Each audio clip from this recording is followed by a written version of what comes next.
देशवासियों की तरफ से उनके प्रति संवेदनाएं व्यक्त करता हूं। परिवार के एक सदस्य के रूप में मैं आपके दुख में शामिल हूं।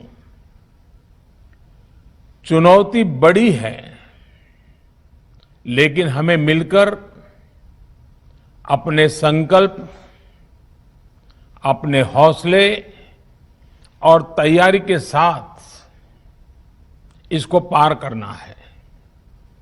साथियों, अपनी बात को विस्तार देने से पहले मैं देश के सभी डॉक्टरों, मेडिकल स्टाफ, पैरामेडिकल स्टाफ, हमारे सभी सफाई कर्मचारी भाई बहन, हमारे एम्बुलेंस के ड्राइवर्स, हमारे सुरक्षा बल, पुलिसकर्मी, सभी की सराहना करूंगा।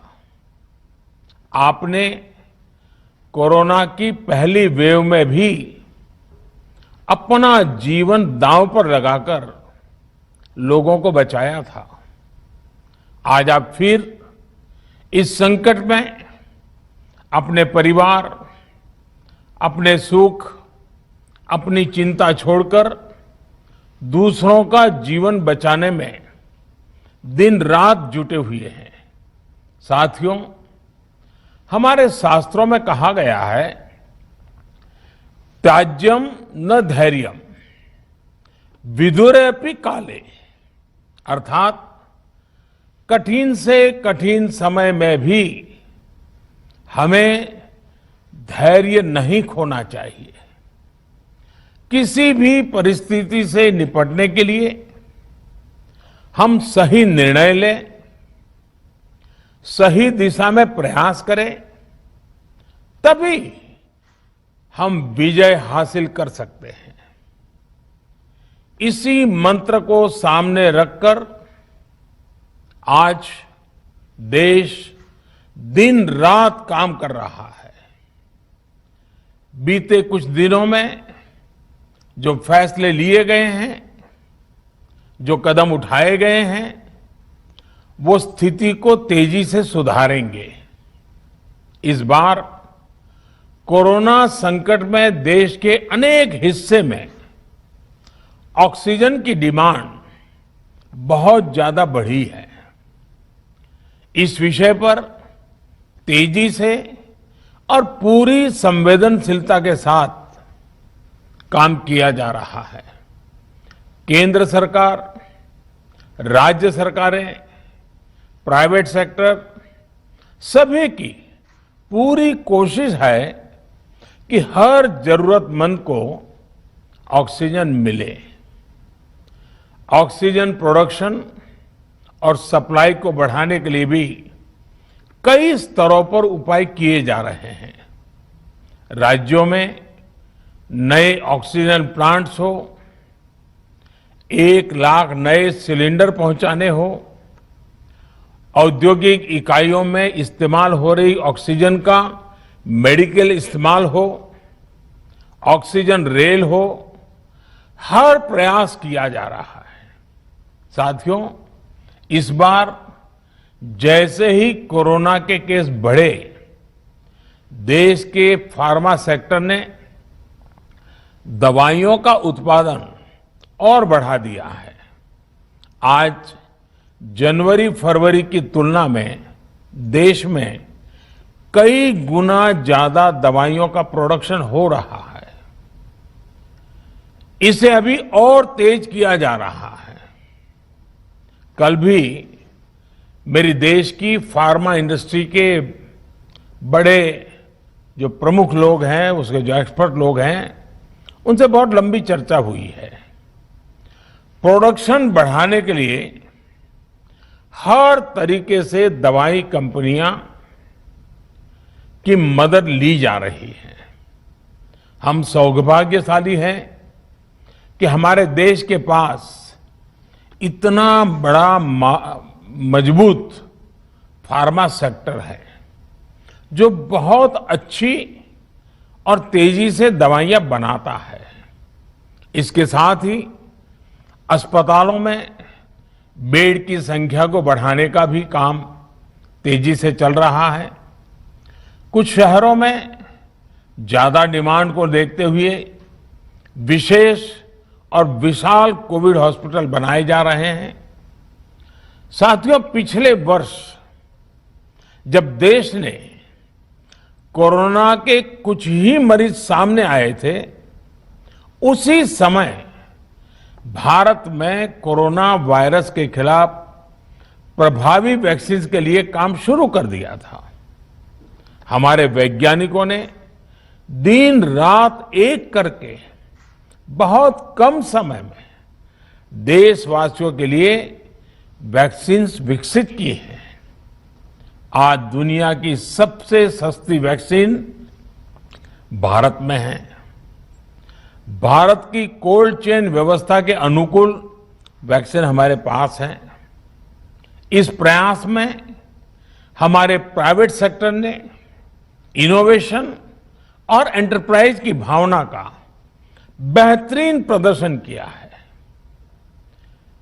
वैक्सीन्स की अप्रूवल्स और रेगुलेटरी प्रोसेसेस को फास्ट ट्रैक पर रखने के साथ ही सभी साइंटिफिक और रेगुलेटरी मदद को बढ़ाया गया है। यह एक टीम एफर्ट है जिसके कारण हमारा Bharat 2 made in India vaccine के साथ दुनिया का सबसे बड़ा टीकाकरण अभियान शुरू कर पाया। टीकाकरण के पहले चरण से ही गति के साथ ही इस बात पर जोर दिया गया कि ज्यादा से ज्यादा क्षेत्रों तक, जरूरतमंद लोगों तक वैक्सीन पहुंचे। दुनिया में सबसे तेजी से भारत में पहले 10 करोड़, फिर 11 करोड़ और अब 12 करोड़ वैक्सीन डोज दिए गए हैं। आज कोरोना से इस लड़ाई में हमें हौसला मिलता है कि हमारे health care workers, frontline corona warriors और सीनियर सिटीजन्स के एक बड़े हिस्से को वैक्सीन का लाभ मिल चुका है। साथियों, कल ही वैक्सीन को लेकर हुए एक और अहम फैसला भी हमने किया है। 1 मई के बाद से 18 वर्ष के ऊपर के किसी भी व्यक्ति को वैक्सीनेट किया जा सकेगा। अब भारत में जो वैक्सीन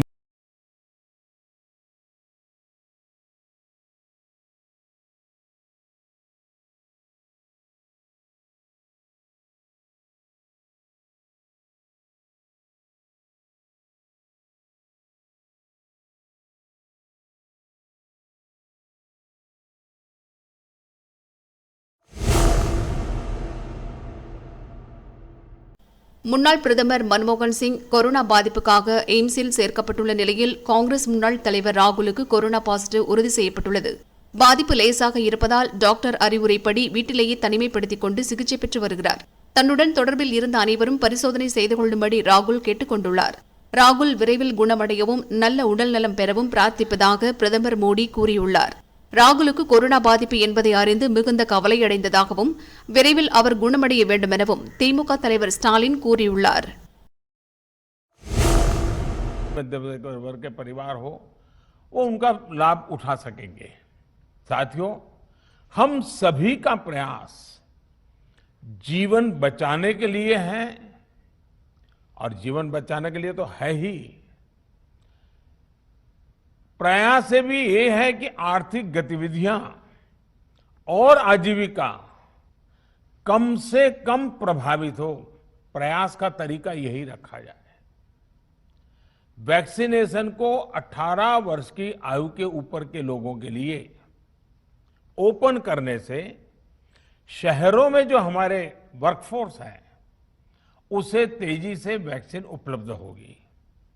राज्यों और केंद्र सरकार के प्रयासों से श्रमिकों को भी तेजी से वैक्सीन मिले लगेगी।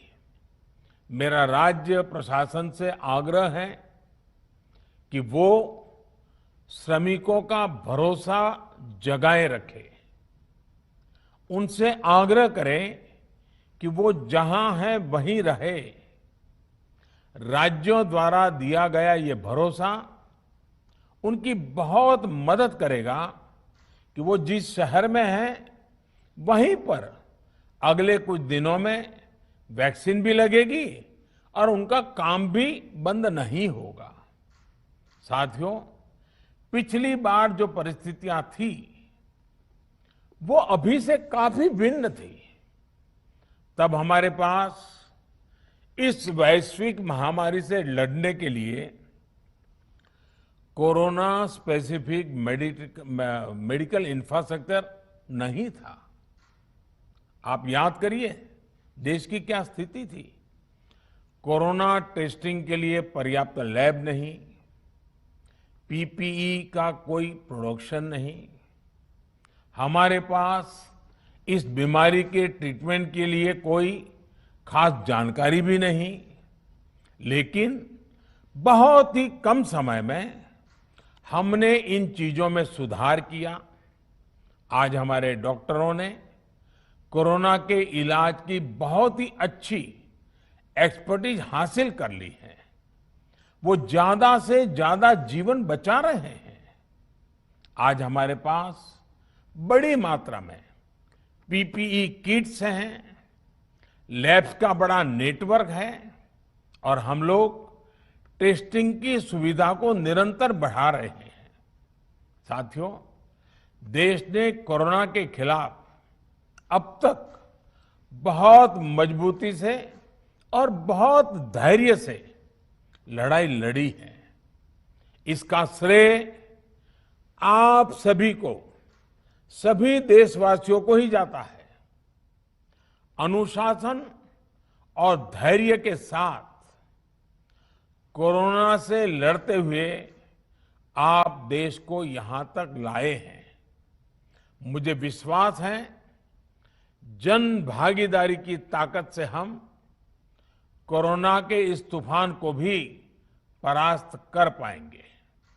आज हम अपने चारों ओर देख रहे हैं कि कैसे कई लोग, कई सामाजिक संस्थाएं जरूरतमंदों तक मदद पहुंचाने में दिन रात जुटे हैं। दवाई पहुंचाना हो, खाने या रहने की व्यवस्था करनी हो, लोग पूरे मनोयोग के साथ काम कर रहे हैं। मैं इन सभी के सेवा भाव को आदरपूर्वक नमन करता हूं और देशवासियों से अपील करता हूं कि अधिक से अधिक मात्रा में इस संकट की घड़ी में देशवासी आगे आएं और जरूरतमंदों तक मदद पहुंचाएं। समाज के पुरुषार्थ और सेवा के संकल्प से ही हम ये लड़ाई जीत पाएंगे। मेरा युवा साथियों से अनुरोध है कि वो अपनी सोसाइटी में, मोहल्ले में, अपार्टमेंट्स में छोटी छोटी कमेटियां बनाकर कोविड अनुशासन पालन करवाने में मदद करें। हम ऐसा करेंगे तो सरकारों को न कभी कंटेनमेंट जोन लगाने की जरूरत पड़ेगी, न कर्फ्यू लगाने की जरूरत पड़ेगी और लॉकडाउन का तो सवाल ही नहीं उठता है, आवश्यकता ही नहीं पड़ेगी। स्वच्छता अभियान के समय देश में जागरूकता फैलाने के लिए मेरे बाल मित्रों ने बहुत मदद की थी। छोटे छोटे बालक, 5वीं, 7वीं, 8वीं, 10वीं में पढ़ने वाले, उन्होंने घर के लोगों को समझाया था, मनाया था। उन्होंने बड़ों को भी स्वच्छता का संदेश दिया था। आज मैं फिर अपने बाल मित्रों से एक बात विशेष तौर पर कहना चाहता हूं। मेरे बाल मित्र, घर में ऐसा माहौल बनाइए कि बिना काम, बिना कारण घर के लोग घर से बाहर न निकले। आपकी जीत बहुत बड़ा परिणाम ला सकती है। प्रचार माध्यमों से भी मेरी प्रार्थना है कि ऐसे संकट की घड़ी में वो लोगों को सतर्क और जागरूक करने के लिए जो प्रयास कर रहे हैं उसे और बढ़ाएं। इसके साथ ही इसके लिए भी काम करें कि डर का माहौल कम हो सके, लोग अफवाह और भ्रम में न आए। साथियों, आज की स्थिति में हमें देश को लॉकडाउन से बचाना है। मैं राज्यों से भी अनुरोध करूंगा कि वो लॉकडाउन को अंतिम विकल्प के रूप में ही इस्तेमाल करें। लॉकडाउन से बचने की भरपूर कोशिश करनी है और माइक्रो कंटेनमेंट जोन पर ही ध्यान केंद्रित करना है। हम अपनी अर्थव्यवस्था की सेहत भी सुधारेंगे और देशवासियों की सेहत का भी ध्यान रखेंगे। साथियों, आज नवरात्रि का आखिरी दिन है। कल रामनवमी है और मर्यादा पुरुषोत्तम श्री राम का हम सभी को यही संदेश है कि हम मर्यादाओं का पालन करें। कोरोना के इस संकट काल में कोरोना के बचने के जो भी उपाय है, कृपया करके उनका पालन 100% करिए। दवाई भी कड़ाई भी, इस मंत्र को कभी भी भूलना नहीं है। ये मंत्र जरूरी है, वैक्सीन के बाद भी जरूरी है।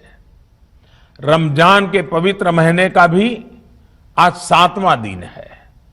रमजान हमें धैर्य, आत्मसंयम और अनुशासन की सीख देता है। कोरोना के खिलाफ जंग जीतने के लिए अनुशासन भी, उसकी भी उतनी ही जरूरत है। जब जरूरी हो तभी बाहर निकले। कोविड अनुशासन का पूरा पालन करें।